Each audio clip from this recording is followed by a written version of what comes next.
الحمد لله رب العالمين والصلاة والسلام على أشرف الأنبياء والمرسلين نبينا ورسولنا محمد وعلى آله وصحبه أجمعين ومن تبعهم بإحسان إلى يوم الدين أما بعد. بہت خوشی اور مسرت کی گھڑی ہے کہ اپنے آپ کو میں آپ کے درمیان پا رہا ہوں. جہاں تک خطاب کا مسئلہ ہے، خطاب تو کوئی اتنی بڑی چیز نہیں ہے، ہم جانتے ہیں. ہمارا یقین ہے کہ ہم جو کہنے والے ہیں یا جو کہنے کی نیت رکھتے ہیں وہ ایسی کوئی بات نہیں ہوگی جسے آپ نہیں جانتے ہوں گے. مجھے یقین ہے کہ آپ کو بھی وہ پتہ ہوگا جو میں کہنا چاہتا ہوں، لیکن قرآن کے بقول یا قرآنی آیت کے اس بقول کی وَذَكِّرْ فَإِنَّ الذِّكْرَى تَنْفَعُ الْمُؤْمِنِينَ، یاد دلاتے رہنا چاہیے ہمیں ایک دوسرے کو، کیونکہ یاد دلانا وہ جو ہے مومنوں کو فائدہ پہنچاتا ہے. بہت ساری باتیں ہمارے ذہن میں ہوتی ہیں اور ہم اس سے متاثر نہیں ہوتے، لیکن وہی بات جب کسی اور کی زبانی سنتے ہیں تو لگتا ہے کہ کوئی نئی بات سنی ہے، اور ایسا لگتا ہے کہ ہمارے دل کو وہ بات لگ گئی، یعنی اسے کچھ فائدہ ہو گیا. اس لیے جو ہے میں اپنے لیے نہیں کہتا، آپ سبھی کے لیے کہ آپ کو کبھی بھی کوئی موقع ملے تو یاد دلاتے رہنا چاہیے. یہ سمجھ کے نہیں کہ میں جو کہہ رہا ہوں لوگ نہیں جانتے ہوں گے، بلکہ یہ سمجھ کر کے کہ شاید ہماری بات لوگوں کو زیادہ آسانی سے سمجھ میں آ جائے، یا اسے کسی کو فائدہ ہو جائے، یا کسی کو یاد آ جائے بھولی ہوئی بات. اسی داعیے کے تحت میں آپ کی فرمائش پر چند باتیں عرض کرنا چاہتا ہوں، اور عرض کرنے سے پہلے اللہ سے دعا گو ہوں کہ اللہ تعالی ہماری اس مجلس کو باعث خیر و برکت بنائے، اور جو کچھ بھی کہنے کی توفیق دے اللہ تعالیٰ اس پر پہلے ہمیں خود متکلم کو اور مستمع کو بھی اس سے مستفید فرمائے. آمین. بات منہج ہی کی ہوگی، اور شاید اس یعنی گفتگو کا ایک ہی ٹکڑا ہوگا جو ہم کل پرسوں کہنے والے ہیں عوام سے. دیکھیے، دین کے معاملے میں، دین فہمی کے مسئلے میں جو ہے سب سے اہم جو مبادئ ہیں وہ ہمارے پاس ہیں، یعنی ہماری جماعت یا ہمارے مسلک یا منہج کے پاس ہیں.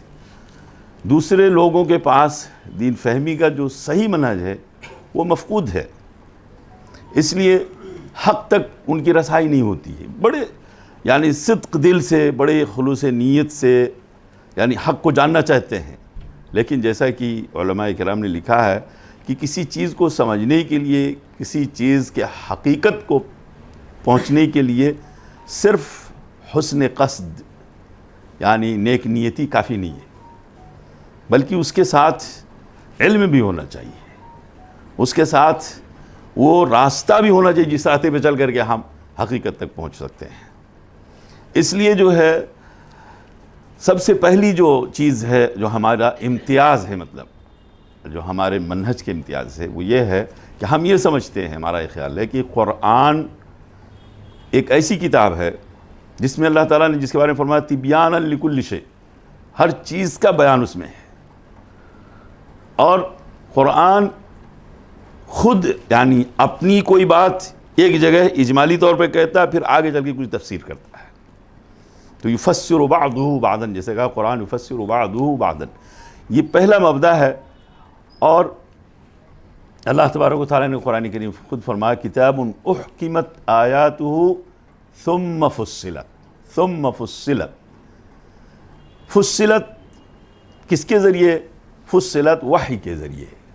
وہ وحی قرآن کی آیت بھی ہو سکتی ہے اور احادیث بھی ہو سکتی ہے، کیونکہ ہمارا یہ منہج ہے، ہمارا یہ اعتقاد ہے کہ وحی کی دو قسمیں ہیں. ایک وحی مطلوع جس کو قرآن کہا جاتا ہے، ایک وحی غیر مطلوع یعنی جس کی تلاوت جو ہے قرآن کی طرح نہیں ہے، لیکن پڑھنا تو ہے، سمجھنا تو ہے، سیکھنا ہے، وہ ہے سنت، وہ بھی وحی ہے. اور اس کی بہت ساری دلیلیں ہیں، آپ سبھی جانتے ہیں. اللہ تعالیٰ نے نبی کریم صلی اللہ علیہ وسلم کے اقوال، آپ کے احادیث کے بارے میں فرمایا وما ينطق عن الهوى ان ہوا الا وحی یوحا، یعنی وہ اپنے مرضی سے نہیں بولتے، اور کبھی بولتے ہیں تو تائید ہوتی ہے، اگر وہ اللہ تبارک و تعالیٰ کے مرضی کے مطابق ہوتی ہے تو اس کی تائید ہوتی ہے اللہ تعالیٰ کی طرف سے، اور اگر اللہ تبارک و تعالیٰ اس بات کو نہیں پسند کرتا ہے تو تنبیہ کی جاتی ہے کہ یہ مسئلہ ایسے نہیں ایسے ہے۔ اللہ کے رسول صلی اللہ علیہ وسلم کے بارے میں بھی ہے، لیکن ہمارے بارے میں اور آپ کے بارے میں یہ چیز نہیں ہو سکتی، کیونکہ دوبارہ کسی کے رائے کی تصحیح کے لیے وحی نازل نہیں ہو سکتی۔ یہ صرف اللہ کے رسول صلی اللہ علیہ وسلم کا امتیاز ہے کہ آپ کبھی اگر بغیر وحی کی کوئی بات کہتے تھے اور اگر اس پر تنبیہ نہیں ہوئی تو وہ ایک طرح سے اصولی طور پر کہا جاتا ہے کہ وہ اللہ تعالیٰ کی طرف سے اقرار ہے، حدیث اقراری کی طرح وحی اقراری ہے، یعنی وہ اللہ تعالیٰ کہہ رہا ٹھیک ہے جو آپ نے کہا وہ صحیح ہے، اور اگر صحیح نہیں ہے تو تنبیہ کی جاتی تھی کہ آپ کی یہ بات ایسی نہیں ویسی ہونی چاہیے۔ یہ بھی اسی لیے جو ہے بہت سارے احکام کے بارے میں کہا جاتا ہے کہ اگر یہ چیز جو نبی کریم صلی اللہ علیہ وسلم نے کہی، اگر یہ چیز یعنی اللہ تعالیٰ کی نظر میں اچھی نہیں ہوتی یا مناسب نہیں ہوتی تو اللہ تعالیٰ اس کے بارے میں وحی نازل کرتا ہے، لیکن وحی نہیں نازل ہوئی تو اس کا مطلب اقرار ہے۔ اسی لیے ایک قسم کی بہت ساری حدیثیں ایسی ہیں جن کے بارے میں راوی کہتے ہیں کہ کننا نفعل کذا والقرآن ینزل، والقرآن ینزل، ہم لوگ ایسا کرتے تھے اور قرآن نازل ہوتا تھا۔ یعنی نبی کریم صلی اللہ علیہ وسلم کو پتہ ہے یا نہیں پتہ ہے، دونوں صورتوں میں صحابہ کرام کے اقوال اور آپ کے افعال اور ان کے جو یعنی معاملات ہیں اس پر جو ہے اگر اللہ تعالیٰ کو تنقید کرنا ہوتا یا تصحیح کرنا ہوتا تو اللہ کے رسول صلی اللہ علیہ وسلم کو بتا دیتا کہ تمہارے ساتھی ایسے کر رہے ہیں، وہ ایسا نہیں ہونا چاہیے۔ اس لیے یہ کہ اصولی قاعدہ یہ ہے کہ اگر صحابی کہ کننا نفعل والرسول صلی اللہ علیہ وسلم بین اظہرنا تو وہ حدیث تقریری ہے۔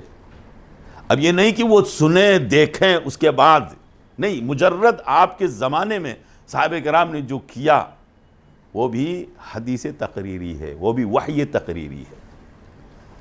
سمجھے بہت سارے لوگ یعنی یہ صحیح ہے کہ حدیث کی کتابوں میں حدیث تقریری کی تعریف کی جاتی ہے کہ ما فعل امام النبی صلی اللہ علیہ وسلم وسکت علیہ، یعنی اللہ کے رسول صلی اللہ علیہ وسلم کے سامنے کیا گیا اور آپ خاموش رہے ہوں۔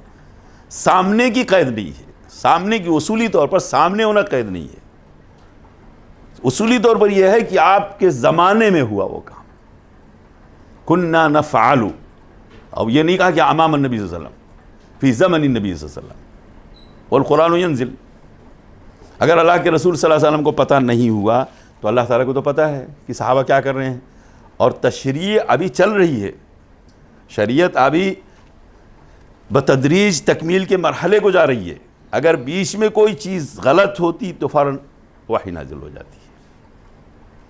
تو اس کا مطلب اگر وحی اس کے خلاف نہیں نازل ہوئی تو صحابہ کرام کا وہ قول، وہ فعل، وہ عمل، وہ جو ہے وحی تقریری کے دائرے میں آتا ہے، چاہے وہ حدیث تقریری ہو چاہے وحی تقریری ہو۔ قرآن تو نہیں کہہ سکتے لیکن وحی تقریری ہے، اور وحی تقریری اس لیے کہتے ہیں کہ مطلب سنت بھی نبی کریم صلی اللہ علیہ وسلم کی، آپ کی سنت بھی وحی ہے۔ اس لیے جو ہے کسی کے لیے بھی یہ جائز نہیں ہے کہ وہ قرآن کریم کو سمجھنا چاہے تو احادیث سے دور ہو کر کے سمجھ لے گا، نہیں سمجھ سکتا ہے، نظر انداز کر کے احادیث کو، اور صحابہ کرام نبی کریم صلی اللہ علیہ وسلم کے ساتھی ان کے فہم و بصیرت کو بھی نظر انداز کر کے قرآن نہیں سمجھ سکتا ہے۔ اسی لیے اللہ تبارک و تعالیٰ نے فرمایا وَأَنزَلْنَا إِلَيْكَ الذِّكْرَ لِتُبَيِّنَ لِلنَّاسِ مَا نُزِّلَ إِلَيْهِمْ وَأَنزَلْنَا إِلَيْكَ الذِّكْرَ، ذکر سے مراد قرآن ہے، ہم نے قرآن آپ کی طرف نازل کیا ہے لوگوں کے لیے، للناس، لِتُبَيِّنَ لِلنَّاسِ مَا نُزِّلَ إِلَيْهِمْ، تاکہ آپ بیان کر دیجئے لوگوں کے لیے جو ان کے لیے نازل کیا گیا ہے، جو ان کی طرف نازل کیا گیا ہے۔ لعلہم یتفکرون، سورہ نحل کی آیت ہے۔ تو بہرحال کہنے کا مقصد یہ ہے کہ نبی کریم صلی اللہ علیہ وسلم اس کے شارح ہیں، اسی لیے احادیث کو شارح، قرآن کی یعنی شرح تسلیم کیا جاتا ہے، ماننا چاہیے۔ اور یہ بھی ماننا چاہیے کہ حدیث خود بھی ایک حدیث دوسرے حدیث کی تفسیر ہوتی ہے، کیونکہ جیسے قرآن یفسر بعضہ بعضا، ایسے ہی حدیث بھی یفسر بعضہ بعضا۔ اسی لیے آپ دیکھیں گے ایک موضوع پر کوئی حدیث آئی ہے تو اس میں کوئی قید نہیں ہے، دوسری حدیث آئی تو اس میں قید ذکر کیا گیا، یعنی ایک مطلق تھی دوسری مقید تھی، ایک عام تھی دوسری خاص تھی۔ تو یہ منہج صحابہ کرام کا بھی منہج اور سلف صالحین کا منہج یہی ہے کہ ایک موضوع کی جو روایتیں ہیں، جیسے یعنی کسی بھی مسئلے میں نماز کی، زکوٰۃ کی، روزے کی، حلال حرام کی، ایک موضوع کی ایک روایت کو آپ نظر میں رکھ کر کے کوئی حکم نہیں لگائیے، جب تک اس موضوع کی ساری حدیثیں اکٹھی نہ ہو جائیں جب تک نہیں کہہ سکتے کہ حدیث کا اس حدیث سے یہ مسئلہ نکلتا ہے۔ اسی لیے جو ہے علماء کرام، علماء حدیث، علماء سنت کا یہ منہج ہے کہ ایک موضوع کی ساری حدیثیں اکٹھی کر کے پھر آپ کسی نتیجے پر، صحیح نتیجے پر پہنچ سکتے ہیں۔ علامہ ابن عبد البر نے تمہید کے مقدمے میں لکھا ہے، پہلی جلد میں بھی لکھا ہے یہ چیز، یعنی اصولی طور پر کہ حدیث سمجھنے کے لیے، حدیث کی کے احکام جاننے کے لیے ضروری ہے کہ ایک موضوع کی ساری حدیثیں آپ ان پر نظر ڈالیے۔ کوئی مطلق ہوگی، اس کی کوئی تقید ہوگی کسی دوسری حدیث میں، ایک عام ہوگی، کوئی خاص ہوگی، کوئی شرط لگی ہوگی کہیں، ایک میں بلا شرط مذکور ہے دوسرے میں شرط ہے اس کی، اور ایک میں یعنی کسی حدیث میں یعنی کوئی عام مفہوم ہے تو اس کے بعد وہ دوسری حدیث بظاہر اس کے متعارض نظر آتی ہے، تو اب تعارض اور ترجیح کے لیے جو ہے اس کے کچھ مبادئ ہوتے ہیں، تو اور چیزوں کو بھی سامنے رکھنا پڑتا ہے، اور چیزوں کو بھی سامنے رکھتا ہے، صرف ایک حدیث دوسرے حدیث سی یعنی مطلق و مقید کر کے نہیں آپ سمجھ سکتے ہیں۔ یعنی شروط، یعنی کچھ چیزوں کے شروط ہوتے ہیں، جیسے مثلاً یعنی مثال کے طور پر میں ذکر کروں گا یا کرنا چاہوں گا، جیسے یعنی حدیث میں آتا ہے، حدیث یعنی جس میں کلمہ توحید کی فضیلت میں ہے من قال لا الہ الا اللہ دخل الجنہ، وہ مشہور حدیث ہے، اور بعض روایتوں میں ہے من قال لا الہ الا اللہ مخلصا او خالصا من قلبہ دخل الجنہ۔ تو اس میں بعض حدیثوں میں ہے کہ وَإِن زَنَا وَإِن سَرَقَ، وہ بھی جبرائیل علیہ السلام کے پوچھنے پر پوچھا کہ وَإِن زَنَا وَإِن سَرَقَ، قال وَإِن زَنَا وَإِن سَرَقَ۔ دوسری حدیث آتی ہے کہ لا یزنی الزانی حین یزنی وہو مومن، یعنی خلاص اس کا ایمان گیا زنا کیا تو۔ اب دونوں حدیثیں آپ سامنے رکھیں گے تو تعارض نظر آتا ہے کہ ایک میں کہا وَإِن زَنَا وَإِن سَرَقَ، وہ تو مومن ہے، دوسری حدیث کہتا ہے کہ دوسری حدیث کہتی ہے کہ نہیں، اگر زنا کرتا ہے تو ایمان اس کا اوپر اٹھ گیا، نکل گیا اس کی شخصیت سے، ایمان رخصت ہو گیا۔ اب دیکھو یعنی جو غیر سلفی منہج ہے اس میں دو منہج بڑا خطرناک قسم کا ہے، تفصیل سے بتاؤں گا جب ملاقات ہوئی یا جب کسی اور موضوع پر۔ ایک جو خوارج کا منہج ہے اور دوسرا جو ہے مرجئہ کا منہج ہے، یہیں سے دو مسلک پیدا ہی ہوئے، ایک نے وعد کی حدیثوں کو پکڑا، دوسرے نے وعید کی حدیثوں کو پکڑا۔ وعد کیا ہے؟ جس میں ہے کہ من قال لا الہ الا اللہ دخل الجنہ وإن زنا وإن سرق، یہ وعد ہے، وعد اللہ تعالیٰ کا وعدہ ہے۔ تو کہتے ہیں کہ خلاص یعنی المعصیت لا تضر مع الایمان، ایمان ہے تو معصیت کچھ ضرر نہیں پہنچا سکتی۔ یہ اس قاعدے سے ایک فرقہ وجود میں ہے جس کو کہتے ہیں مرجئہ، مرجئہ کہتے ہیں۔ دوسرا فرقہ اس کا الٹا ہوا جس نے وہ حدیث لے لی جس نے کہا کہ لا یزنی الزانی حین یزنی وہو مومن، خلاص زنا کاری تو گناہ کبیرہ ہے، اس میں کوئی شک نہیں ہے، گناہ کبیرہ ہے۔ اب وہ جو زنا کر رہا ہے تو اس کا ایمان تو گیا، تو کہتے ہیں وہ کافر ہو گیا۔ ایمان جب چلا گیا تو ایمان کے بعد کفر ہی ہے، انہوں نے اس حدیث کو لیا۔ علماء سلف نے کہا ایسا نہیں ہے، دونوں حدیثوں کو سامنے رکھو، دونوں حدیثوں کے بعد اور بھی اس موضوع کی حدیثیں ہیں ان کو بھی سامنے رکھیں، تب جا کر کے آپ سمجھ پائیں گے کہ گناہ کبیرہ کا مرتکب جو ہے وہ کافر ہے یا فاسق ہے، دائرہ اسلام میں رہتے ہوئے ناقص الایمان ہے، ناقض الایمان نہیں ہے۔ دو اصطلاح وجود میں آئی، ایک کو نواقض الایمان کہتے ہیں، دوسرے کو نواقص الایمان کہتے ہیں۔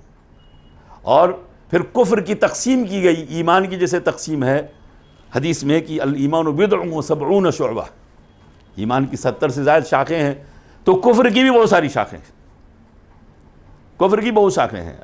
امام بخاری رحمۃ اللہ علیہ نے کتاب الایمان میں ذکر کیا ہے کفر دون کفر، کفر سے نیچے بھی کفر ہے، یعنی ایک کفر اعتقادی ہے، ایک کفر عملی ہے۔ اسی طرح نفاق بھی اعتقادی بھی ہے، نفاق بھی عملی ہے۔ اس لیے علماء سلف نے، علماء اہل سنہ والجماعت نے کہا یہ مرجئہ بھی غلط راہ پہ ہیں، گمراہی میں ہیں، اور یہ خوارج بھی گمراہی کی راہ پہ ہیں۔ حقیقت یہ ہے کہ گناہ کبیرہ کا مرتکب فاسق ہے لیکن ایمان سے خارج نہیں ہے، اور گناہ کبیرہ کا مرتکب اللہ کے یہاں سزا کا مستحق ہے۔ اللہ کے اوپر واجب نہیں کہ وہ سزا دے، سزا کا مستحق ہے۔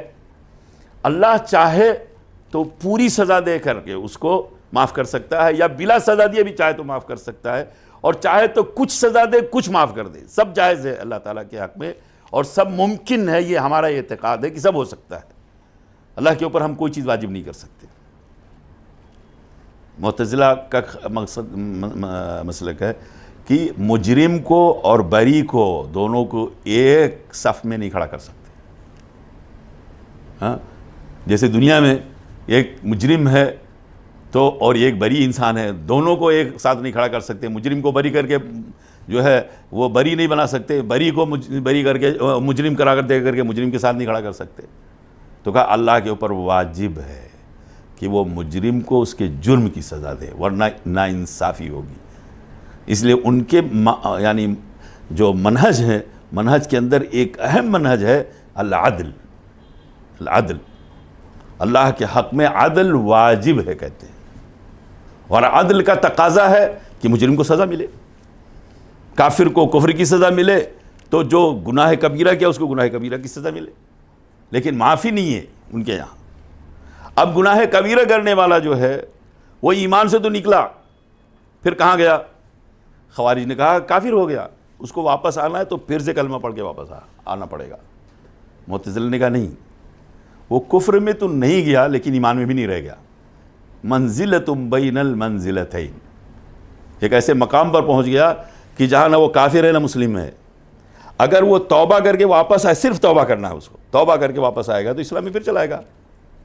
توبہ کرنا ہمارے ہاں بھی، ہمارے مسلم میں بھی واجب ہے گناہ کبیرہ کے بعد، لیکن اس لیے نہیں توبہ کرے گا کہ وہ اسلام سے نکل گیا تھا اسلام میں واپس آ رہا ہے، بلکہ اس لیے کہ فسق میں پڑا تھا، فسق سے واپس اطاعت کی راہ میں آ رہا ہے۔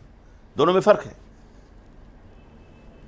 تو اس لیے جو ہے مطلب کہنے کا ہے کہ گمراہی کا بڑا سبب جو ہے وہ یہی ہے کہ ساری دلیلوں کو ایک ساتھ رکھ کر کے ان کی روشنی میں، دلائل کی روشنی میں کسی مسئلے کی حقیقت تک پہنچنا سب کے منہج میں نہیں پایا جاتا ہے سوائے منہج سلف کے۔ اسی لیے نہ یہاں پر تکفیر ہے، نہ یہاں پر ارجاء ہے، مرجئہ کا مسئلہ ہے، نہ یہاں پر جبر ہے۔ ایک فرقہ اور ہے، وہ اس نے ظاہری قرآن میں کہا وَمَا تَشَاءُونَ إِلَّا أَن يَشَاءَ اللَّهُ رَبُّ الْعَالَمِينَ، کہ آپ جو چاہتے وہ نہیں ہوتا ہے، جو اللہ تعالیٰ چاہتا ہے وہ ہوتا ہے۔ اور اللہ جس کے حق میں چاہے کفر تو کفر کافر ہی رہے گا، جس کے حق میں ایمان لکھا تو مومن ہی رہے گا۔ تو کہتے ہیں کہ ساری مخلوق مجبور محض ہے۔ آپ دیکھنے میں لگ رہا ہے کہ آپ وہ کر رہے ہو یہ سب اپنے اختیار سے، لیکن کوئی اختیار نہیں ہے۔ انسان جو ہے تقدیر کے ہاتھوں ایسے ہے جیسے میت جو ہے غسال کے ہاتھ میں رہتا ہے۔ میت کا کوئی اختیار نہیں ہوتا ہے، اس کو داہنے کروٹ سے دھلیں گے، بائیں کروٹ سے دھلیں گے، وہ غسال جس طرح چاہے دھل دے اس کو۔ ایسے ہی یہ بھی انتہا پسندی اور یہ بھی دلال ہے، ایک طرح کا عقیدے کا دلال ہے، اور یہ سبب ہے کہ ساری دلیلوں کو ایک ساتھ، یعنی ایک موضوع کی ساری دلیلوں پر نظر نہیں جاتی ہے یا نظر نہیں ڈالی جاتی، اس لیے یہ ہوتا ہے۔ اسی طرح سے جو ہے جیسا کہ میں نے کہا کہ ساری حدیث کو، اس کے بعد جو ہے ایک آخری جو مبدأ ہے وہ یہ ہے کہ قرآن اور سنت دونوں کو سمجھنے کے لیے، وہ پہلے بھی ذکر کر چکا ہوں لیکن پھر اس کو تاکیداً ذکر کرتا ہوں کہ فہم سلف کو نظر انداز نہیں کر سکتے، فہم سلف کو نظر انداز نہیں کر سکتے، کیونکہ اللہ تبارک و تعالیٰ نے ان کو کسوٹی کے طور پر قرآن میں پیش کیا ہے۔ فَإِنْ آمَنُوا بِمِثْلِ مَا آمَنْتُمْ بِهِ فَقَدِ اهْتَدَوْا وَإِنْ تَوَلَّوْا فَإِنَّمَا هُمْ فِي شِقَاقٍ، کہا اگر لوگ یعنی جو لوگ صحابی نہیں ہیں، قیامت تک جو آنے والے لوگ ہیں، اگر وہ لوگ اسی طرح ایمان لائیں جیسے صحابہ کرام کو آپ خطاب ہے، کما بمثل ما آمنتم به، جیسے تم ایمان لائے ہو اے صحابہ کرام، اور اس میں نبی کریم صلی اللہ علیہ وسلم بھی شامل ہیں۔ تو جیسے نبی کریم صلی اللہ علیہ وسلم اور صحابہ کرام کا ایمان ہے یا ان کا طریقہ ایمان ہے، اسی طرح سے اگر ایمان لائیں گے لوگ فقد اہتدوا، تب جا کر کے ہدایت یاب ہوں گے۔ اس کا مطلب ہے اس ایمان کی جو ان کی جو ایمان کا جو منہج تھا، جو طریقہ تھا، اسے ہٹیں گے تو ہدایت پہ نہیں رہ سکتے، نہیں ہدایت پہ رہ سکتے۔ تو جتنے گمراہ فرقے ہیں، سب کو دیکھو گے کہیں نہ کہیں وہ راستہ چھوڑ کر پگڈنڈی میں چلے گئے، اس لیے گمراہ ہو گئے۔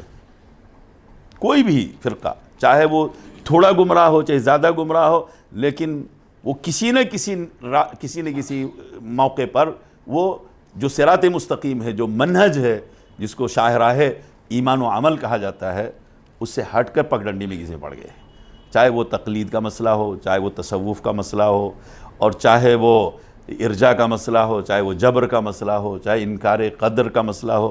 یہ سارے مسائل اسی یعنی فہم سلف سے دوری کا نتیجہ ہے، کیونکہ صحابہ کرام کی جماعت میں کوئی انسان مجبر نہیں تھا، کوئی جبریہ نہیں تھا، کوئی قدریہ نہیں تھا، کوئی خارجی فکر کا نہیں تھا۔ اس لیے جو ہے فہم سلف کو کسوٹی کے طور پر اللہ تعالیٰ نے پیش کیا، فرمایا وَمَن یُشَاقِقِ الرَّسُولَ مِن بَعْدِ مَا تَبَيَّنَ لَهُ الْهُدَى وَيَتَّبِعْ غَيْرَ سَبِيلِ الْمُؤْمِنِينَ، غیر سبیل المؤمنین۔ قرآن نازل ہونے کے وقت مومنین کون لوگ تھے؟ صحابہ کرام۔ اس آیت میں جو یعنی مخاطب اول ہیں وہ مومنین سے مراد صحابہ کرام ہیں، اس کے بعد جو ان کے منہج پر وہ سب اس سے مراد ہیں، لیکن اول مخاطب جو ہے، اول مراد المومنین سے صحابہ کرام ہیں۔ اس کے بعد نئے جو مسائل آئے ہیں، یعنی جو مسائل اس وقت پیدا ہو چکے تھے ان کے بارے میں تو ظاہر ہے ان کی طرف اسی طرف رجوع کرنا پڑے گا، کیونکہ اس کا جواب وہاں موجود ہے۔ لیکن جو نئے مسائل آئیں گے ان کے بارے میں بھی جو ہے ہدایات اور ارشادات اور استنباطات انہی کے منہج پر جو ہے سمجھنے کی کوشش کی جائے گی۔ اسی لیے جو نئے مسائل، جیسے نئے مسائل میں بہت سارے مسائل اس وقت پیدا ہوئے، جیسے یہی یعنی جو میں نے ذکر کیا عقیدے کا مسئلہ کی، یعنی انسان گناہ کبیرہ کا مرتکب کیا ہوگا، یا جبر ہے، اکراہ ہے، وغیرہ وغیرہ، یا خلق قرآن کا مسئلہ تھا صحابہ یعنی تبع تابعین کے دور میں، اس کے بعد یعنی معتزلہ کا جو زمانہ تھا، تو یا صفات باری کے بارے میں، یا ایمان کی حقیقت کے بارے میں کہ ایمان کی حقیقت کیا ہے، کس چیز کا نام ایمان ہے، کیا معرفت کا ایمان ہے، صرف دل سے انسان جانتا ہے کہ اللہ تعالیٰ ہے تو ایمان کافی ہے وہ، یا تصدیق، ایک تو معرفت ہے، دوسرے تصدیق بھی ہے، دل کی تصدیق اور زبان سے اس کا اقرار، اور پھر اعضاء اور جوارح یعنی ظاہری اعمال سے اس کے مطابق جو ہے انجام دینا کاموں کو۔ تین چیزیں ہیں، یعنی منہج سلف ہے کہ یہ تینوں کے مجموعے کا نام ایمان ہے، کسی ایک کا نام ایمان نہیں ہے، ورنہ صرف معرفت کا اگر نام ایمان ہوتا تو بہت سے کفار اور مشرکین جانتے ہیں اللہ تعالیٰ کو اور اللہ کے بارے میں ان کا یعنی قلبی یقین بھی ہے کہ اللہ ایک ہی ہے، لیکن نہیں فائدہ دے گا۔ تو صرف نہ معرفت، نہ صرف تصدیق، اور نہ صرف عمل۔ بہت سے غیر مسلم جو روزہ رکھتے ہیں رمضان کے مہینے میں، اس کہتے ہیں بڑا فائدہ ہوتا ہے۔ بہت سے لوگ ہیں اگر موقع ملے تو حج کرنے بھی جائیں گے، بہت سے لوگ ہیں جو رمضان میں تراویح پڑھنے بھی آتے ہیں مسلمانوں کی صفوں میں، بہت جگہوں پر، کہتے ہیں بڑا مزہ آتا ہے، لیکن یہ سب عمل جو ہے رائیگاں ہے۔ والذین کفروا اعمالهم کسراب بقیعۃ یحسبہ الظمآن ماء، اس عمل سے مراد اعمال حسنہ ہے، اعمال سیئہ نہیں ہے۔ اعمالهم کسراب، کیونکہ اعمال سیئہ تو چاہے مسلمان ہو چاہے کافر ہو سب کا برباد ہے۔ تو کیوں برباد ہے؟ اس لیے کہ ایمان جو اصل بنیاد ہے وہ نہیں ہے، اس کے بغیر عمل قابل قبول نہیں ہے۔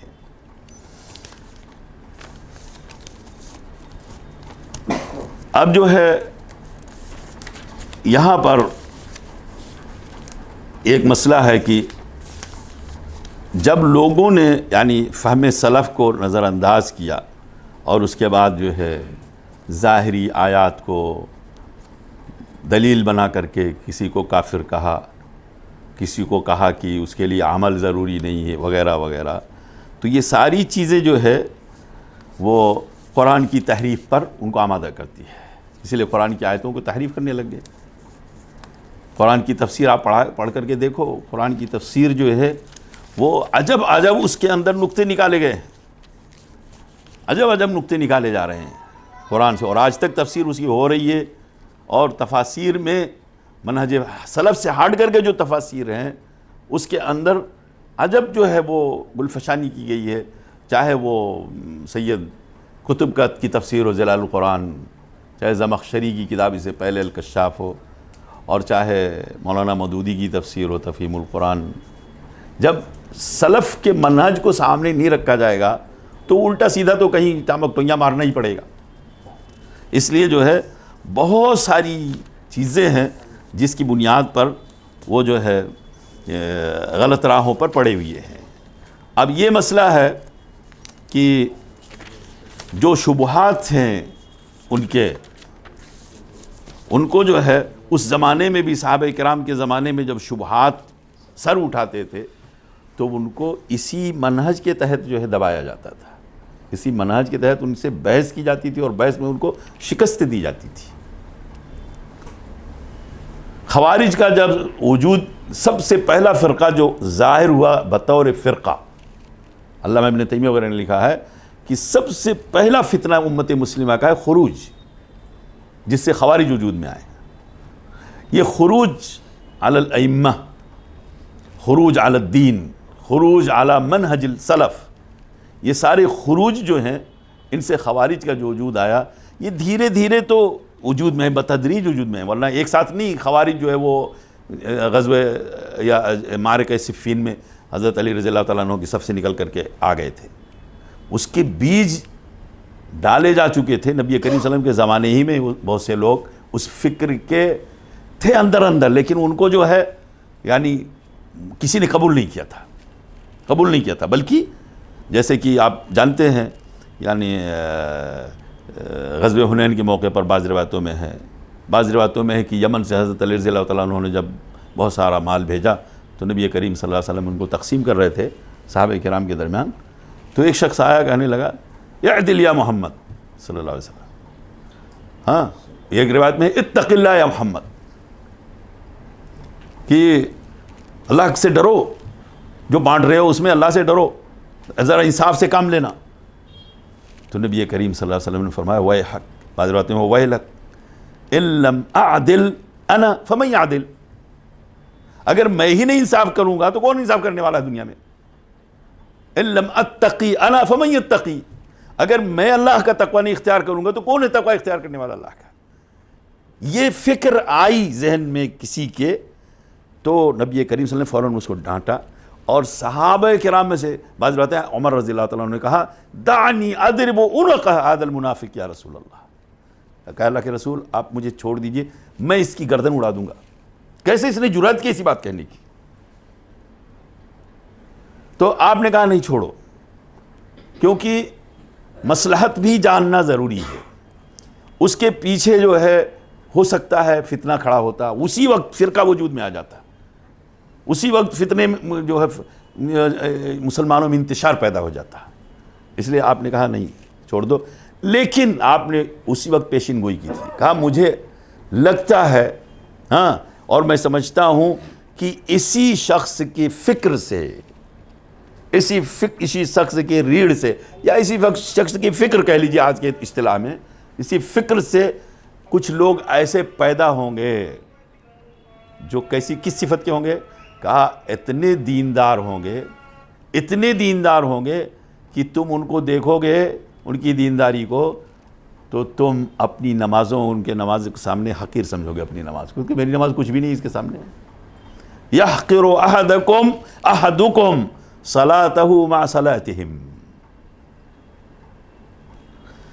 تم میں سے کوئی آدمی ان کو دیکھے گا، ان کی پیشانیوں پر نماز کے ایسے گھٹے ہوں گے اور ایسے وہ ہوں گے نماز میں اتنے، تلاوت قرآن میں، تلاوت قرآن میں بھی، لیکن آپ نے فرمایا لا یجاوز تلاوتہم او قراءتہم حناجرہم، کہا ان کا قرآن جو ہے ان کے گلے سے نیچے نہیں اترے گا، یعنی دل کی گہرائیوں تک نہیں پہنچا ہوگا، اور لیکن بظاہر بڑے متقی، بڑے پرہیزگار ہوں گے، دیکھنے میں بڑے ہی دیندار نظر آئیں گے۔ آج دیکھو کتنے لوگ ہیں جو لوٹا اور بوریا لیے گھومتے رہتے ہیں، اور نماز میں اور وہ جو ہے دینداری کا پورا جو ہے وہ ڈھڈورا کرتے ہیں، ایڈورٹائز کرتے بھی رہتے ہیں، اور لوگ سمجھتے ہیں، دھوکے میں سمجھتے ہیں کہ دنیا کی سب سے زیادہ جو ہے عبادت گزار یہی بندے ہیں، سب سے زیادہ متقی یہی لوگ ہیں، سب سے زیادہ دیندار یہی لوگ ہیں، سارا کریڈٹ انہی کو مل رہا ہے۔ یہ دین کی جو ہے دین کا صحیح فہم نہ ہونے کی وجہ سے ہے، وہ خود بھی دھوکے میں مبتلا ہے، اور دوسرے لوگ بھی جو ان کے بارے میں یہ تصور رکھتے ہیں، یہ موقف رکھتے ہیں، وہ بھی دھوکے میں مبتلا ہے۔ اسی چیز کو نبی کریم صلی اللہ علیہ وسلم نے کہا تھا کہ اس وقت کہ تم میں سے اگر کوئی ان کو دیکھے گا تو اپنی نماز کو ان کے نماز کے سامنے حقیر سمجھے گا، اپنی قرآن کی تلاوت کو ان کے سامنے جو ہے حقیر سمجھے گا، لیکن کہا کہ ان کے فکر سے پیدا ہوں گے کچھ لوگ۔ چنانچہ آپ جانتے ہو تاریخ کا ایک واقعہ ہے، یہ واقعہ ہے مطلب کہ جنگ صفین میں جب جو ہے مسلمانوں کے دو فرقوں کے درمیان، جو جماعتوں کے درمیان جو جنگ ہوئی، اس میں ہزاروں جو ہے صحابہ اور غیر صحابہ تابعی اس میں جو ہے شہید ہو گئے، ایک دوسرے کو قتل کر گئے، جو نہیں ہونا چاہیے تھا وہ ہو گیا۔ تو اس وقت پھر ہوش آیا کہ مصالحت ہونی چاہیے، پھر مصالحت کی کوشش جب شروع ہوئی تو اسی مصالحت کی کوشش کے اندر ہی یہ فتنہ پیدا ہو گیا، مصالحت کی کوشش کے درمیان ہی فتنہ پیدا ہوا، اور کچھ لوگوں کو اب ظاہر ہے کہ وہاں کچھ لوگ فتنے کو یعنی ہوا دینے کے لیے یا فتنے کی آگ پر تیل چھڑکنے کے لیے ہمیشہ رہتے ہیں۔ یتربصون بکم الدوائر، ایسی جماعتیں، ایسے افکار، ایسے لوگ ہمیشہ امت مسلمہ کے پیچھے رہیں گے جو ہمارے لیے مصیبتوں کو جو ہے وہ ڈھونڈتے رہیں گے، تیار کرتے رہیں گے۔ تو وہ صلح نہیں ہونے پائی، اور اس کے نتیجے میں ہوا کیا؟ الٹا یہ ہو گیا کہ وہ لوگ جو ہے وہیں سے ایک جماعت نکلی اور کہا کہ ہم لوگ یہاں لڑنے آئے تھے، اور معاویہ جو ہے وہ حق پر نہیں تھا اور علی رضی اللہ تعالیٰ عنہ وہ حق پر تھے، تو ہم حضرت علی بن ابی طالب کے ساتھ تھے، اس کے دشمن کو مار کر کے حق کا بول بالا کرنا چاہتے تھے۔ تو اس نے صلح کر لی، اس نے حکم بنا دیا، اور فیصلے پر یعنی محاکمے پر یا فیصلے پر مصالحت پر راضی ہو گیا۔ تو ان کو یہ بات ناگوار گزری، کہا کہ پھر اتنی جانیں کیوں گئی، اور جو ہے کہا اب اسی سے ہم لڑیں گے، اسی کو ماریں گے، اس نے ہم کو جو ہے اتنی مصیبت میں ڈالا، بس انہی کے خلاف برسر پیکار ہو گئے۔ اور پھر حضرت علی رضی اللہ تعالیٰ عنہ بھی ان کو خوارج سمجھ کر کے، اور خوارج تھے ہی، ان کے خلاف جو ہے جنگی کارروائی کی، اور جنگ جب رکی، وہ مارے گئے، شکست کھائے خوارج، اور کچھ بھاگ گئے۔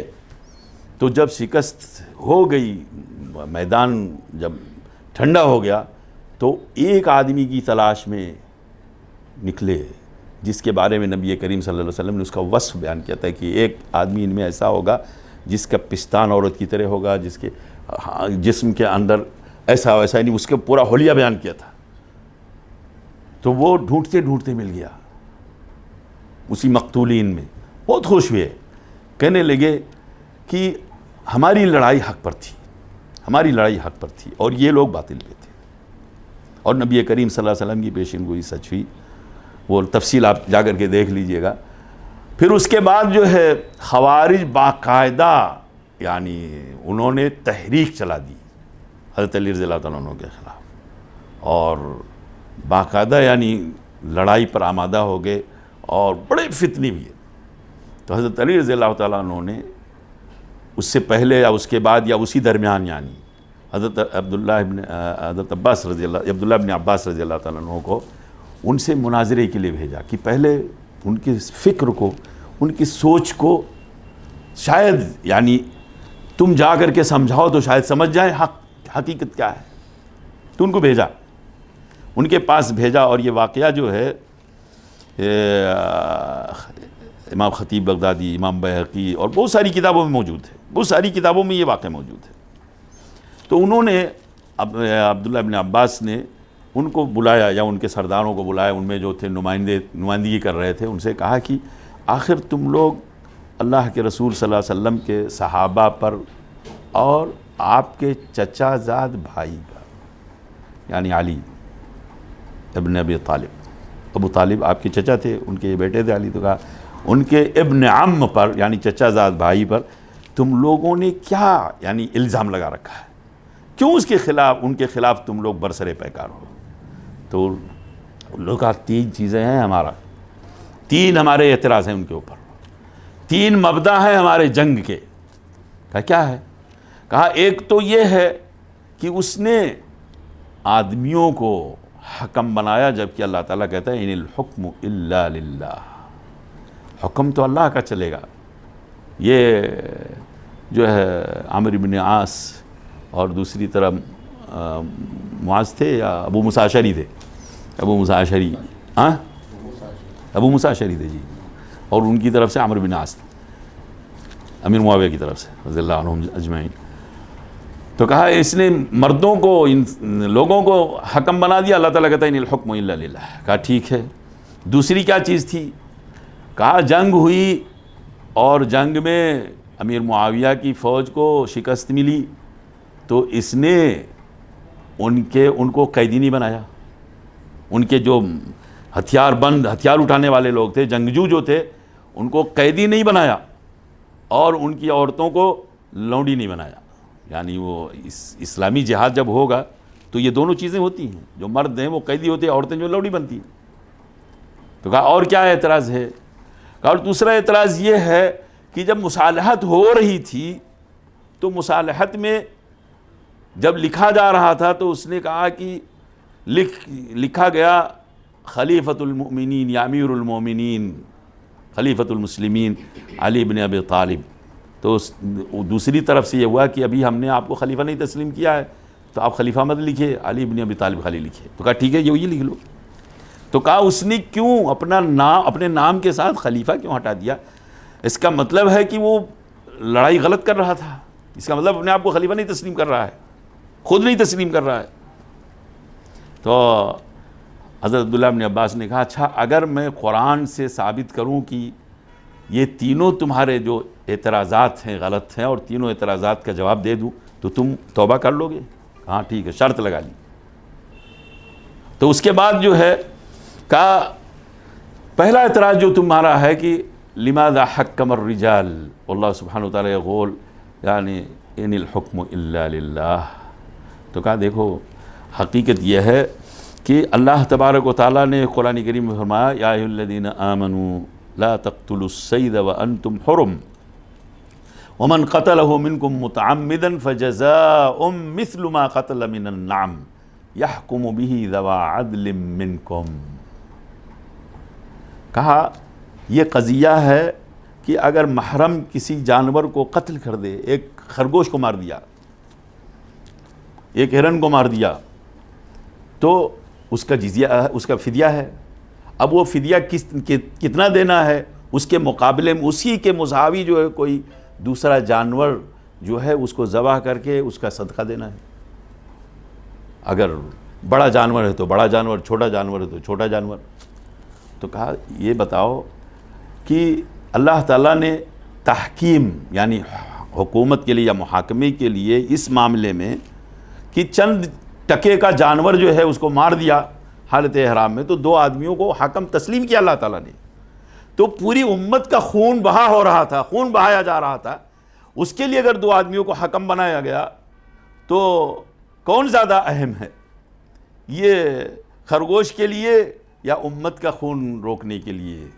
تو کہا نہیں، امت کا خون روکنے کے لیے حکم بنانا تو کہا یہ پہلا اعتراض ختم ہوا؟ کہاں ختم ہو گیا؟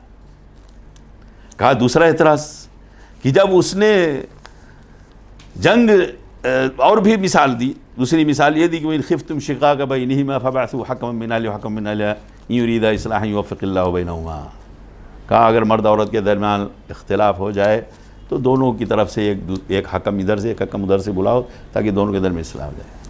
کہا یہ مسئلہ کس سے تعلق ہے؟ کہا یہ خواہشات نفسانی سے تعلق ہے، یعنی عورت جو ہے مرد کی زوجیت میں رہ جائے تاکہ اس کی خواہشات پوری ہوتی رہے۔ تو کہا یہ زیادہ اہم ہے کہ امت کا خون روکنے کے لیے دو حکم بنائے جائیں، وہ زیادہ اہم ہے۔ کہا نہیں وہی زیادہ اہم ہے۔ پھر خاموش، تو مان لیا ٹھیک ہے۔ اس کے بعد کہا جو تمہارا یہ اعتراض ہے کہ جب جنگ رک گئی، جب ان لوگوں نے ہتھیار ڈال دیے جو مخالف جماعت کے تھے، تو ان کو قیدی کیوں نہیں بنایا گیا اور ان کی عورتوں کو لونڈی کیوں نہیں بنایا گیا؟ کہا اس کا جواب یہ ہے تم بتاؤ تم میں سے کون ہے جو حضرت عائشہ رضی اللہ تعالی عنہ کو جو ہے اپنی لونڈی کے طور پر لے جائے گا اپنے گھر؟ اگر تم کہتے ہو کہ وہ لونڈی ان کا بنانا جائز ہے تو کفر کرو گے، تم کفر میں مبتلا کرو گے، اور اگر یہ کہو کہ وہ ہماری ماں نہیں ہے تو بھی کفر کرو گے، کیونکہ قرآن کہتا ہے النبی اولا بالمؤمنین من انفسہم وازواجہ امہاتہم امہاتہم۔ تو کہا عائشہ تمہاری ماں ہے یا نہیں ہے، اور اگر ماں ہے تو پھر تم میں سے کون اپنی ماں کے ساتھ اپنی خواہشات نفسانی کو پوری کرے گا بطور لونڈی بنا کر؟ اگر تم کہتے ہو ماں نہیں ہے تو قرآن کی تکذیب کر رہے ہو تو بھی کفر ہے، اور اگر تم ماں بنا کر کے لونڈی بناؤ گے تو بھی کفر ہے۔ تو کہا کہ حیرت میں پڑ گئے کہ اب کیا ہوگا؟ کہا مان لیا اپنی شکست تسلیم کر لی۔ کہاں یہ حقیقت تمہاری وجہ۔ اچھا اس کے بعد کہا کہ حضرت علی رضی اللہ تعالیٰ عنہ نے جو اپنا نام مٹا دیا صلح نامے میں، نام کے ساتھ امیر المومنین کا لفظ جو ہٹا دیا، مطلب صفت لقب ہٹا دیا اور خالی علی بن ابی طالب لکھا، تو کہا نبی کریم صلی اللہ علیہ وسلم کے بارے میں تم کو معلوم ہے کہ صلح حدیبیہ میں کفار مکہ سے جب مصالحت ہو رہی تھی تو اس پر صلح نامے پہ نیچے جو ہے محمد رسول اللہ لکھا گیا تھا پہلے مسودے میں۔ کفار مکہ نے کہا کہ یہ بدلو، اگر ہم آپ کو رسول اللہ سے تسلیم کرتے تو آپ کو منع کیوں کرتے، آپ سے جنگی کیوں کرتے؟ اس لیے محمد ہم یہ نہیں جانتے آپ محمد رسول اللہ کے نہیں ہیں، آپ محمد بن عبداللہ ہیں، یہ لکھیے۔ تو نبی کریم صلی اللہ علیہ وسلم نے کہا کہ لکھ دو۔ آپ لکھنا نہیں جانتے تھے، لیکن جو لکھ رہا تھا وہ مٹا نہیں رہا تھا اپنے ہاتھ سے۔ وہ شاید حضرت علی رضی اللہ تعالیٰ عنہ ہی تھے، جی حضرت علی رضی اللہ تعالیٰ عنہ خود تھے۔ تو کہا مجھے بتاؤ کہاں ہے میرا نام، اس کے ساتھ وہ کہاں ہے رسول اللہ لکھا، میں مٹا دوں گا۔ مٹایا، کہا لکھو محمد بن عبداللہ۔ تو کہا اب نبی کریم صلی اللہ علیہ وسلم راضی ہو گئے اپنے نام کے ساتھ جو ہے محمد بن عبداللہ یا رسول اللہ نہ لکھنے پر راضی ہو گئے، تو امیر المومنین نہ لکھنے پر اگر علی رضی اللہ تعالیٰ عنہ راضی ہیں تو تم کو کیا اعتراض ہے اس میں؟ پھر ٹھیک ہے، تینوں تمہارے اعتراض کا جواب مل گیا، کہنے لگے ہاں۔ اور اس کے بعد بعض روایتوں میں آتا ہے کہ اس میں سے 2000 لوگ جو تھے توبہ کر کے پھر واپس آ گئے، اور کچھ لوگ اپنے جو ہے اس پر اڑے رہے اور گئے پھر، اور برسوں تک یہ لڑائیاں چلتی رہیں اور یہ فکر جو ہے پروان چڑھتا رہا۔ آج بھی یہ فکر ہے، ایسا نہیں ہے کہ آج یہ فکر ختم ہو گیا ہے، آج بھی یہ فکر ہے۔ صحابہ کرام اور ان کے متبعین میں یہ فکر نہیں تھی۔ بڑے بڑے یعنی مظالم اس امت میں حکام کی طرف سے اور گورنروں کی طرف سے آئے، لیکن سلف صالحین نے کبھی نہیں کہا کہ آؤ نکلو ان کے خلاف بغاوت جائز ہے، نہیں نکلے۔ حجاج ابن یوسف سے بڑا ظالم کوئی گورنر نہیں گزرا ہوگا تاریخ اسلامی میں، بڑے بڑے تابعین کو قتل کر دیا اس نے، لیکن کبھی بھی یہ نہیں کہا گیا کہ اس کی گورنری یا اس کی امارت کو چیلنج کریں گے، سڑکوں پہ آؤ نکل کر کے۔ اسی طرح سے امام احمد بن حنبل رضی اللہ تعالی رحمہ اللہ، ان کے زمانے میں معتزلہ کے فتنے میں پڑھ کر حکومت وقت نے خلق قرآن کا فتنہ اس کی تائید کی، جبکہ سواد امت سب کو پتا تھا کہ یہ فتنہ جو ہے قرآن اور حدیث کے خلاف ہے، اور ناحق امام احمد بن حنبل کو جو ہے جیل میں ڈالا گیا ہے، ناحق ان کو سزا دی جا رہی ہے، اور امام احمد بن حنبل کو بھی پتا اور امت کو بھی پتا۔ لیکن اگر امام احمد بن حنبل نے ایک مرتبہ کہہ دیا ہوتا کہ تم لوگ نکل کر حکومت کے خلاف بغاوت کر دو، تو چلے جاتے، لوگ نکل جاتے۔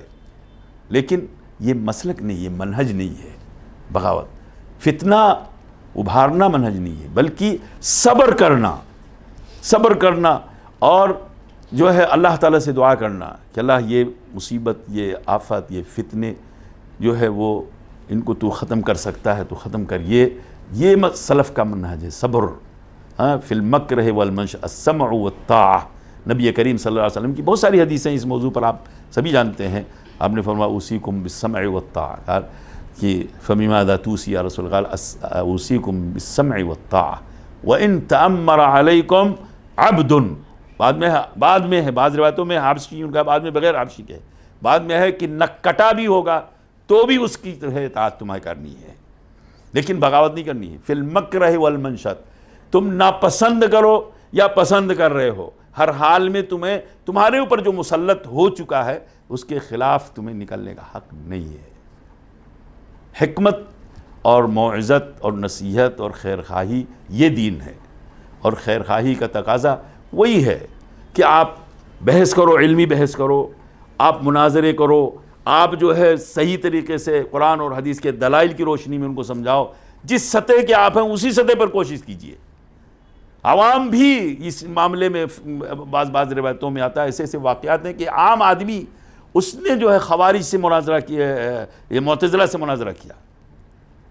ایک عام آدمی جس کے کوئی وہ نہیں تھا، علامہ ابن تیمیہ نے ذکر کیا ہے یا اور دوسرے لوگوں نے ذکر کیا ہے کہ ایک مرتبہ جو ہے خلیفہ وقت، اس وقت خلیفہ کوئی تھا خلیفہ عباسی، اس کے دربار میں ایک معتزلی تھا، تو ایک عام آدمی سنی جو تھا، جو جانتا تھا معتزلہ کا یہ خلق قرآن کا فتنہ جو ہے، وہ اسے محض کرنے کے لیے تیار ہو گیا ہے۔ تو کہا کہ کیا تمہارے پاس شبہات ہیں، کیا ہے؟ کہا نہیں، پہلے تم ذکر کرو۔ بہرحال کہا تو اچھا یہ بتاؤ، تم جس چیز کی طرف لوگوں کو بلا رہے ہو، دیکھو کوئی قرآن حدیث ہو، بہت ساری دلیلیں، عقلی دلیلیں ان کے پاس نہیں تھی، صرف سیدھے سادہ انسان تھا، سنی تھا لیکن فکر کا مستقیم تھا۔ اس نے کہا کہ اس معتزلی سے کہا کہ یہ بتاؤ، جس چیز کی طرف تم لوگوں کو بلا رہے ہو، جس فتنے کو تم اٹھا رہے ہو، اتنی قوت اور طاقت سے حکومت کی تائید حاصل ہے، اس لیے یہ بتاؤ کیا اس کی طرف اللہ کے رسول صلی اللہ علیہ وسلم نے بلایا تھا؟ تو کہنے لگا نہیں۔ کہا اچھا یہ بتاؤ، کیا آپ کو پتا تھا یا نہیں پتا تھا کہ یہ قرآن مخلوق ہے کہ نہیں مخلوق ہے؟ خاموش رہا وہ۔ کہا حضرت ابوبکر رضی اللہ تعالیٰ عنہ نے اس کی طرف بلایا تھا؟ نہیں۔ اور کیا ان کو پتا تھا کہ نہیں پتا تھا؟ سب یعنی یہ کہ بڑے بڑے یعنی خلفائے راشدین، سارے خلفائے راشدین کا ذکر کرنے کے بعد کہتا ہے کہ اگر تم یہ کہتے ہو کہ ان کو نہیں پتا تھا تو تم جو ہے بہت یعنی ایک طرح سے بہت بڑے گستاخ یا اور کوئی ایسا لفظ کہا، اور کہا کہ اگر تم یہ کہتے ہو کہ ان کو پتا تھا لیکن خاموش رہے تھے، تو کہا لماذا لا يسعون السکوت علی ما سکتوا، پھر ہم کیوں نہیں اس مسئلے پر خاموش رہتے جس مسئلے پر وہ لوگ خاموش تھے؟ جاننے کے باوجود نہیں انہوں نے اس سلسلے میں کچھ فتنہ اٹھایا، تو ہم کو بھی وہی کرنا چاہیے جو انہوں نے کیا۔ ایک جملے میں لماذا لا يسعون السکوت علی ما سکتوا علیہ۔ تو وہ جو خلیفہ تھا وہ اس نے گالی دے کے کہا تھا، بہت برا کہا تھا، یا لکع ابن لکع، یہاں تک کہہ دیا تھا کہ اوے یعنی بدتمیز۔ کہا کہ اگر وہ لوگ خاموش تھے تو تم کیوں نہیں خاموش رہ سکتے ہو؟ ہاں، امام شافعی رحمۃ اللہ علیہ کے بہت مشہور قول ہے، جس کو سیرت الامام شافعی میں لکھا ہے غالباً بیہقی نے، کہا کہ لو سکت من لا يحسن الکلام لقل الخلاف، کہ اگر وہ انسان خاموش رہے جس کو بولنے کا طریقہ نہیں معلوم ہے، جس کو بولنا اچھی طرح نہیں آتا ہے، وہ اگر خاموش رہے تو پھر بہت سارے اختلافات کم ہو جائیں گے، کم اختلاف ہوتے. لیکن یہاں مسئلہ وہی ہے کہ بولتے سبھی ہیں.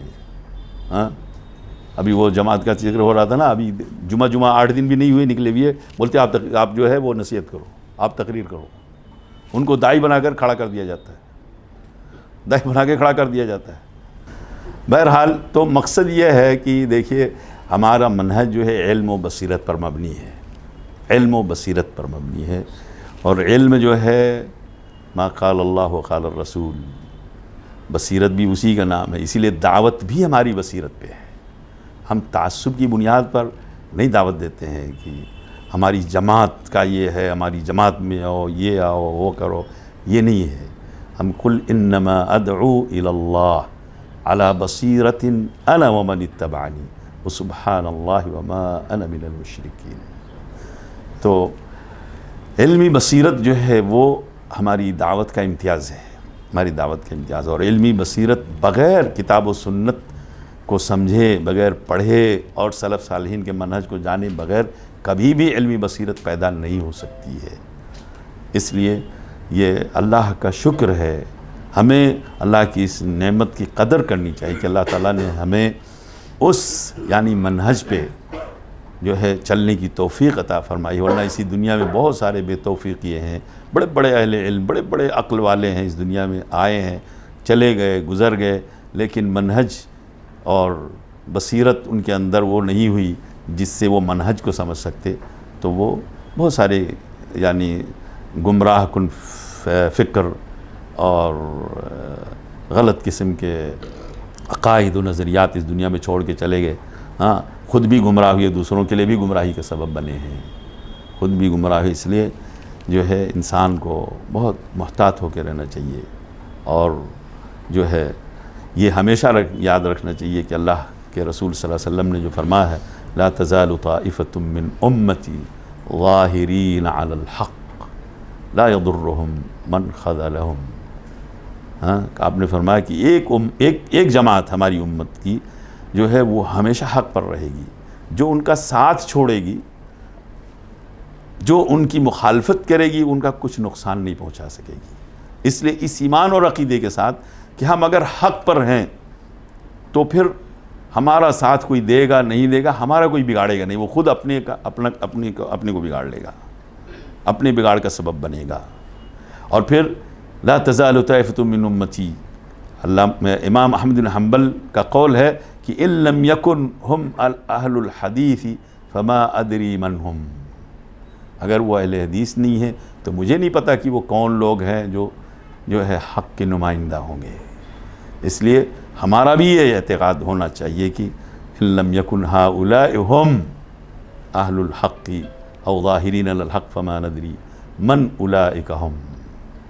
یہ کیوں کہا تھا؟ کیونکہ فخر کے لیے نہیں بلکہ اپنے منہج پر یقین اور اعتماد کی بنیاد پر یہ جملہ نکلا منہ سے. سمجھ گئے؟ یہ اپنے منہج سے یعنی پر پختہ ایمان اور عقیدہ ہے، وہ اس نے ان کو بلوایا ہے. اس لیے ہمیں بھی اگر اپنے منہج پر پختہ ایمان ہے تو ہمیں ہمارے زبان سے یہی آنا چاہیے کہ اگر ہم حق پر نہیں ہیں تو دنیا میں کون حق پر ہوگا؟ اگر ہم حق پر نہیں تو دنیا میں کون حق پر ہوگا؟ یہ ایمان کی پختگی کی آواز تھی جو حضرت امام احمد بن حنبل کی زبان سے نکلی. اللہ تعالی ہم سب کو حق پر قائم رکھے، اللہ تعالی ہم سب کو منہج سلف پر چلنے کی توفیق عطا فرمائے. آمین. جزاکم اللہ خیرا.